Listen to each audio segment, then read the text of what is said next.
თბილისის საქალაქო სასამართლოში ხელვაჩაურის მუნიციპალიტეტის საჯარო რეესტრის თანამშრომელთა და სოფელ მარადიდის მკვიდრთა საქმის განხილვა გრძელდება. რეესტრის დაკავებული თანამშრომლის მეუღლე ჩვენთან საუბარში აცხადებს, რომ მომდევნო სასამართლო პროცესი 28 მაისს არის ჩანიშნული, სწორედ ამ დღეს გახდება ცნობილი, რა გადაწყვეტილებას მიიღებს სასამართლო. გამომტყუნებელი განაჩენის გამოტანის შემთხვევაში მანუჩარ ანანიძის თქმით, ისინი სააპელაციო სასამართლოს მიმართავენ.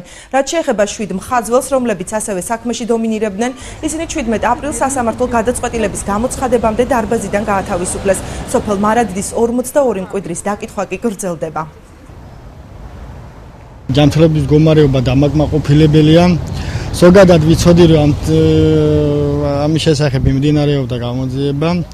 ჩვენი აზრით, თბილისის და არა მარტო ჩემი აზრით, საერთო აზრია, საქალაქო სასამართლო მიიღო უპრეცედენტოდ გადაწყვეტილება ნაკლებად დანაშაულზე სამბირს შეუფარდა პატიმრობა. იმედი გვაქვს, რომ თბილისის აპელაციო სასამართლო მიიღებს ჩვენ საჩივარს წარმოებაში და მიიღებს კანონიერ გადაწყვეტილებას.